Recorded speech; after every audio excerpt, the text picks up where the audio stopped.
Talks, True Talks.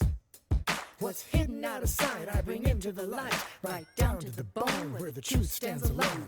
Tell it like it is, if it's her words or his. Speak the truth, leave the rest, cause this is the place where there's no BS. True Talks, True Talks. True Talks, True Talks. Welcome to True Talks. My name is Jasmine. Tonight I have a very special guest. I'm going to read this because she's qualified. I love her most because of her Bedpost Confessions, something that was created in Austin, Texas. But she is many things. She is a coach, a writer, a speaker, performer, facilitator, and producer focused on social justice, sexual freedom, and spirituality. She is dedicated to education and equality for the LGBTQ community and ending sexual violence against women and men. And let's not forget, she is a mother and a wife. Please help me welcome Julie Gillis. Oh, thanks for having me here today. I really appreciate it, Jasmine. You're welcome. This is going to be fun.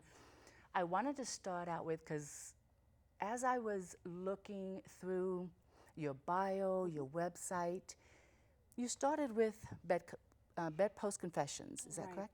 Okay. So I was living in Austin, Texas. My husband and I moved down there from Seattle about 18 years ago, 19 years ago.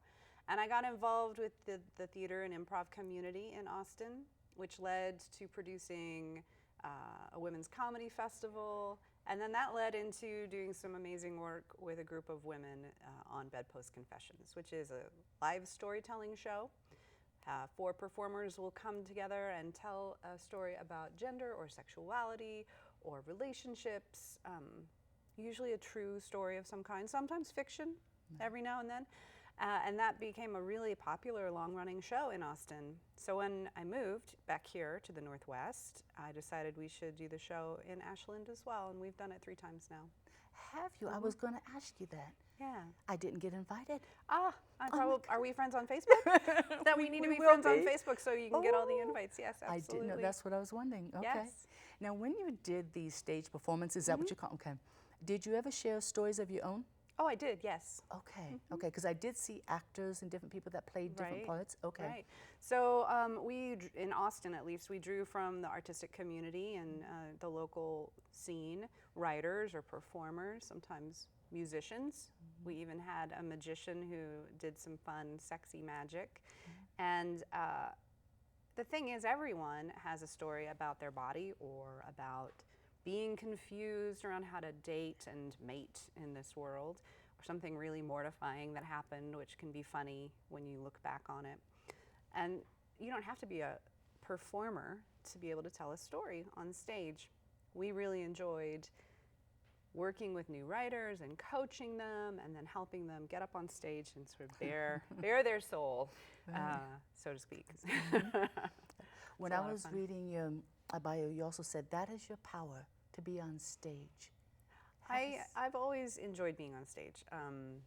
I danced for a long time, and I started getting involved in theater probably before I got into middle school. So it's always been a comfortable place for me. My father was a composer and a conductor, and I think it must run in the family somehow. It's just a place where I get to hold space for people and myself and show stories to the world, whether they're made-up stories or whether they're true stories. And theater's been one of the oldest art forms since the dawn of time. Yes, it has. So I think it's kind of my religion in a way. Your Bible. How did this start with you? Which part? The Bedpost Confessions, because when I was looking you up, I'm thinking, how did she get into this? How did your mind think, this is what I'm going to create? Well, so I've always been interested in gender and sexuality as a study, and I was writing and doing a lot of blogging about gender and sexuality, and I met people, as you do when you're blogging, so you might meet people in other cities, other countries, and I met a few other women who were also writing about their sex lives or exploring, putting fiction on a blog. And we all happened to live in the same town at that point in Austin. Nice. So when we met, they said, you know, this town has music shows, it's got theater shows, it's got burlesque, it's got wild performances, but it doesn't have any kind of erotic fiction show or storytelling around it. So we just decided to do it ourselves, and I joined their group, and we all produced it, and it's still going today in Austin.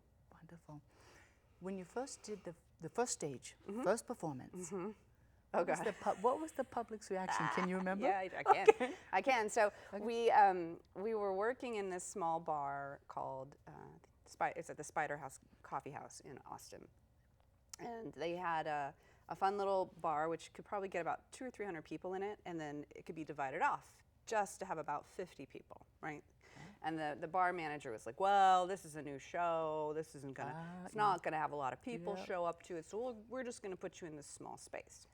So it was the 4 producers, me and Mia and Rosie and Sadie, and we each were going to speak and I was gonna do some poems, and someone else was gonna tell a story about doing something crazy in New York. And we invited our friends and posted about it on social media. Okay. And we had 75 people in the room. It was packed. And we were all very nervous. Rosie started off holding up little signs with dirty words on them and having everybody yell them in the audience. like- So we all sort of yelled things together, and it okay. sort of shifted the energy so people felt less afraid, I think. Okay. One of the fun parts about the show is the confessions themselves. So we have little cards that we'll put on the tables where people gather, and it says, I confess.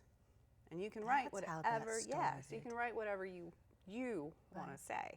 Could be a secret crush, the color underwear you're wearing, I don't know. It could be a question that you have that you're really too shy to ask your partner or your doctor, maybe, and for advice. And so then those get turned in, shuffled around. We read them. Nice. And so you get to hear your question, but you don't have to do it with a big risk. So you might get to have your question answered or hear your silly little sexy story. Oh, that's wonderful. That became a big hit. Yeah. Oh, I bet. Because People then liked people it. could have that answer. Mm-hmm. Yeah. There's something really fun about writing down something that you're afraid of and letting it go into the universe. Yes. Yes, it is. How was the reaction with your first show here in Ashland? I think we had a really good first show in Ashland. We did it in October of 2016. We did it as part of Pride.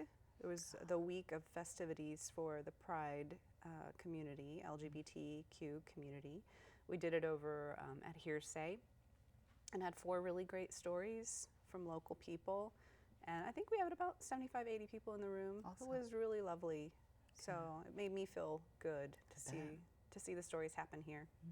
How you were welcomed, in a sense. Do you think that they're asking for more? Are you going to continue this? Well, I would like to continue it. I know I'll be doing it again at Pride this year, again in October. It's a pretty big show to produce, so I'm trying to pace myself as I'm getting to know my new community, make sure it's in the right space, and we're inviting folks and marketing it the right way. It's a smaller town than Austin, so I sometimes wonder how risky people want to be in telling their story in a community where they might be your neighbor right next to you and listening to you tell the story, right? So we'll just see how it develops. So then, as I'm listening to you, producing 4 times a year, 3 times a year? It'll probably here in Ashland, it will probably be 2 to 3 times a year. Okay. I think. Okay. I'm also helping the Bedpost community back in Austin by supporting the development of other shows in cities like Boulder, and Seattle, and in Edmonton, Alberta. We have a woman doing shows up there as well. That's so the Tippy?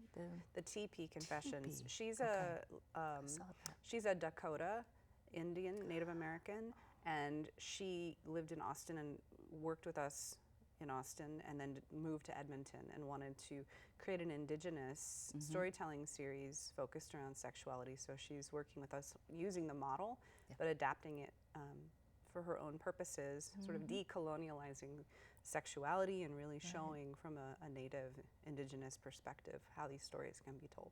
Have you had a chance to visit one of her shows or watch them? I'm going to be going up hopefully in October to an Edmonton show, yes. Oh, But how I've heard the interesting. audio and it's really, really great. Really Good. great stories. So 3 or 4 times a year. I would think we'd need more of it. Well, we may. We might. But you know, because you produce this show here, how much work it can be to make sure that you're getting guests and getting them prepared and working with all of these wonderful folks here in the studio and the cameras and the sound. It's a lot of work, and so I want to make sure that we're building a good foundation. So for now, we want to build the right audience, build the right community of artists, and let it grow from there. Do you have a way of seeing or knowing what the audience's feedback is? Well, we do. I mean, we have a Facebook page for Ashland, and we have comment cards people can fill out. I've gotten very nice anecdotal information from people leaving the show that they had a great time and they thought it was really well done. They think it's important to talk, to get sexuality conversations into the open, to share that kind of piece of us publicly. I mean, I think storytelling is something that we all do naturally, and we have television programs and movies which are telling stories to us. It's uncommon, though, to be able to talk about certain topics that are more risky, like death, dying, grief, or bullying, or the differences between political parties, let's say. That can be real. Right now, that's very hard. Religion and sex can be very fraught with, people have very disparate belief systems about what is of value, what is the right ethic. And it shows in how we teach children about their sexuality as they're aging. It shows in how we consume media. So really, though, I think it's important to take that out into the open and talk about how it affects us. So if you've grown up in a state like Texas, which is one of my wonderful readers, Taylor, told a story about growing up as a young gay man in a conservative section of Texas, which is pretty much all of Texas. There are pockets of liberal places in Texas, but if you're growing up in a small town outside of Dallas and you're going to church, you're hearing a very particular narrative around what it means to be a good person when you're having a relationship and who you can marry, who you can date.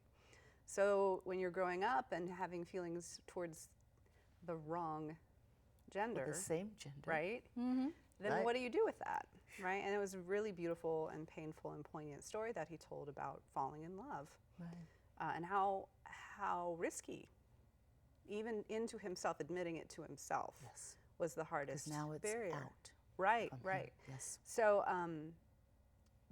people, maybe you have a young person who's growing up in Portland or Seattle or LA, and it's much easier for them in some ways, but it's harder for them in others. So it's not that it's always there's a perfect utopia. It's that everybody's going to face these challenges in a sort of sex-negative country differently. Very much. Even as a straight white woman, there are boundaries and limitations of what I can express. What you can say, how you dress, how how we're considered by certain words, certain actions. Right, and your value. Yeah. If you're young, you're valued for certain things. Then when you're older, you're not valued for those things anymore. Where did that go? Yeah, exactly. Once you've had children, when you've had babies, motherhood often desexualizes women in some ways. And then, you look at conversations around sexual assault. There's a lot of policing of what women should and shouldn't do, how they should dress, how they should behave themselves, when really the emphasis should be on the person doing the harm. assaulting. Yes. Maybe they should be kept dressed differently, or they should wear a big letter on their chest so we know that they're gonna hurt you. But So when I think that's what usually happens. I think, as you're saying, is that those are stories that get told. Yeah, I was young one time and I walked up to a friend, And I said, I think this man is trying to harm me. He had come up on me, and I thought I didn't want to be raped. So I said something to my friend. He goes, well, what'd you do? I went, okay, I'm going to walk away very quietly and say, screw you. Right, exactly. Because that's the response. And I've seen that a few times with friends when I was younger. And it's Yeah, sad. well, I see it a lot too, and you see it. I've seen it in evangelical cultures, or even in schools where it's like a girl is wearing a particular outfit that is distracting to boys. Yes. So then it's somehow the girl's fault just by her very existence. She's tempting, right? And our very, you know, not to dive into religion, because I do honor people's paths, but many stories in many religions often focus on females as temptresses, or right. And so it's like maybe it's more, if you reversed it, if you told it from the position of a woman being kind of dominant, perhaps the men are just incapable of controlling themselves. I was just going to Right? say. Instead, yes. so instead of Yes. the girl being policed for her outfits, perhaps the boys should have to wear blindfolds. Yes, right? or manage or understand and manage. Maybe It they seems need so the silly. sexuality classes. It seems so silly. It's if like, you, this if is you- natural. It's silly if you say, "Oh, Yes. well, all men should have to wear blinders because they just can't be trusted around women," rather than all women should wear modest clothing. Maybe we could get used to each other and just sort of live and not. And if you enjoy the view, enjoy the view. Right, But right. don't say, okay, it's like back in the day of the Quaker or the witches, there was a energetic from a woman that a man couldn't manage himself, so the hair was cut, or it was a, We're real powerful, apparently. I think we so. ladies. we Now let's love them to death, shall we? lady identified ladies. All of us. Yes. Yeah. Oh my goodness. I can go back. That's such a fire of mine, of that whole dynamic of the masculine managing theirs as we've come to manage ours. It's like, seriously, it's a natural process. It's a natural energy, and it swirls among all of us. So why do you condemn me when I live and I expand and yeah. Well, so. it's going to probably be wrestled over, I think, for a while. Probably, That's probably my guess. Especially now that we're entering into a really interesting time period where the energetics and what gender even is now I a love new it. story, right? Yes. So it isn't just male-female. There's non-binary folks. There are people who have energies in each direction, folks who are trans. And so I think we're going to be learning a lot about all those old archetypes and old stories through a new lens, which I'm very, very happy about Same, and yeah. honor. You're right. I think when society tries to label, there's something pops up and a new is created. They try to, and I love this. It started back when it was, what was it, straight or homosexual. And I remember as a young kid, I looked down and I said, something else is going to come up. Bisexual came up. And I looked and said, something else. Because society starts to label. We try to recreate and go, no, you can't.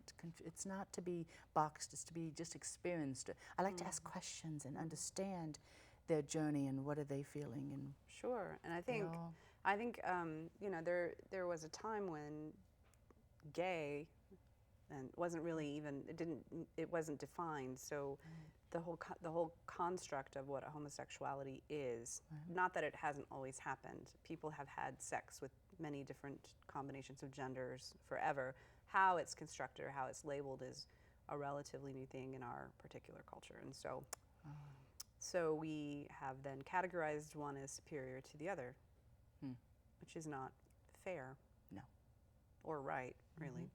yeah, exactly. And that's what I want to ask you. What is your passion with the LG? LGBT. Thank you. I just think that I don't know.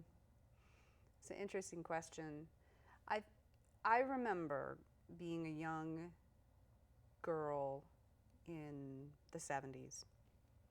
And I was born in '69, so I didn't really live the 70s, but I remember watching the 70s. And my father, as I said, was a composer and a conductor, and he had a student that he'd known for a pretty long time who was like a son to him.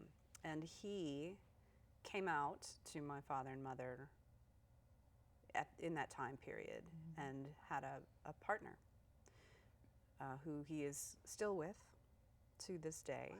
And I just remember thinking at the time I remember thinking, oh, that's his friend. That's his partner. And realizing my mother kind of explaining to me how a lot of people didn't believe that was right, but it was right. And that I think that was a really, my mother did some very interesting social justice things with me early on, and just sort of very matter-of-factly, like, well, absolutely normal. This is absolutely the right, I was living in the South during the kind of the tail end of the beginning of integration, and the kind of conversations they had with me to talk about like keeping people safe, right, and being accepting of people. And so when I was growing up then in middle school and high school, I had friends who wanted to come out and they couldn't come out. They were terrified. It was a hard thing to do. And I just felt very protective of them. And I think I also realized that I had more than just a straight point of view, you know, and that bisexuality wasn't really something that was even talked about at the time. But and I was involved in the arts and theater, and so this was a world where it was a piece of my life. And then in the late 80s, there was a lot more activism happening because of HIV/AIDS. Yes. And it was a truly life and death situation. People were dying by the thousands. So at the time that I was coming of age, sexuality was clearly something that could bring you joy or it could kill you. And there were all these people trying to control it in one way or the other. And so I think it just really, galvanized my belief that it wasn't the body's fault. Right. And I don't know if there's really any fault. My whole belief has been for many years, there's really no right or wrong. There's experiences we choose. We have a right to that. Others don't understand that, and I think maybe the world itself doesn't quite get it. But that is what we choose. Experiences to what we want to go through. And do we want to choose them again, or did we like that choice? Then change it. Change it. I'm glad you're here, but I wanted to ask, what brought you to Ashland? Well, my husband and I met in Seattle, Washington, and his family lives here in Ashland. And within a few months of dating, he brought me back down here to meet the folks, and just loved the town and loved coming here. We would come visit once a year, twice a year at least. And then we ran off to Texas, much to his parents' chagrin. They didn't want us to go. And we always wanted to come back, but Texas has a very particular gravitational pull. It's kind of hard to leave it when he was getting a degree and we were having children, and finally we sort of hit this part where we're like, we're going back to the Northwest, and I wound up getting a job here, and so it was here that we landed. And that made them very happy, the kids were really happy, and it's beautiful. Such a lovely place to live. The Rogue Valley is gorgeous and filled with really interesting people doing very interesting things. Inviting people like me onto interesting shows. I mean, I'm like, because you're interesting. Well, See? it's really fun. It's been really fun to be here and explore. There are bears that come down out of, I know. I was like, what did I get myself into? You said deer, but bear. And there were black widow spiders all over my yard. So I was like, what am I getting myself into? Right? Yeah. It's fun though. Is that new for you as far as spiders? Well, I mean, there are lots of spiders in Texas. There's tarantulas in Texas, but the thing is, they're just not they're out there in the woods someplace. It's a big city. Everything's sprayed. So, okay. Right. So then you're in the woods here. Yeah, they like to come in and say hi. They do very often. Like, I have a little piece of paper and a cup. I'm that type of person. I got to put you outside. If you're not a black widow spider, I'll be nice to you. But if you're in my house, some might freak out a little bit. I don't know. So far, we're coexisting pretty well. Good. You can have that agreement. Yes. Sometimes I try to say, tell your cousins, everybody, just outside, please. Not inside the house. Sometimes you die. Right. I don't have the patience to always. I would prefer the bear to stay away from the backyard if they could. How close was the bear to you? Oh, not very close. But really, I mean, it was in Lithia Park, and we're about a mile away from Lithia. So that was close, in my estimation. I didn't know there was a bear in Lithia. Yes. That's right. I might have heard something, because I know there's deer. I've seen them. Oh, the deer are everywhere. The deer don't freak me out. There's like 3 generations of deer. I saw like a 3-point buck, I think, once when I went out there to film. I went, okay, They're that everywhere. was pretty, but They're yes. everywhere. Yeah, we honor them and slow down and say you're beautiful and thank you out here. So But a bear is a little different. yeah, there's not that consistent knowing of what are they going to do and where are they going to move. A Exactly. little unpredictable. And they've got really big claws. They can eat you. They could eat you if they wanted to eat you. They do. Yeah. When you came to Ashland, what was one of the greatest challenges or changes that you had to make? Or you chose to make? Right. I think when you are young and you have a lot of free time and disposable income, it's pretty easy to find friends. You can just go out, go to a bar. People sort of gravitate towards social activity. And then if you get married, you've got to find friends that connect with all the other friends. And if you have kids, you got to get friends that connect with everybody. There's a calculus involved. It's geometric, right? Yeah. And moving means finding everybody, right? So your kids' friends, where you meet people even, and so that has been, I think, a challenge in the sense of, you don't want to be disloyal to the people that you love, and you've got them on Facebook and you can see them, and you want to meet new people, and where do you go to find that? I mean, I met a really wonderful woman in Fred Meyer. I was buying Christmas wrapping paper right before the holidays, and she was buying wrapping paper. It was the strangest interaction because she looked at me and she just started talking about the election, and it was clear she was disappointed in the results of the election. And I thought, how do you know I agree with you? Because in our region, we have a variety of voters, right? And we talked to each other and commiserated about various and sundry political things. And then I said something about moving. She said, "Where did you come from?" I came from Austin. "Oh, my best friend lives in Austin. Who is it?" She gives me the name, and I know this person. Okay. So immediately, in the middle of Fred Meyer, for no reason, then there was a friend. So those kind of moments kept giving me Hope, energy, right? Good. To find people. Do me a favor. I want to continue with you. Will you stay with the show for the next half? I sure will. I want Julie to read some of her poems. Would you? Okay. Back in 2011. Oh, I love them. They're edgy, they're controversial, and they're just exciting. This is True Talks. My name is Jasmine. Please stay with us. We'll be right back with Julie Gillis. True Talks, True Talks. True Talks, True Talks.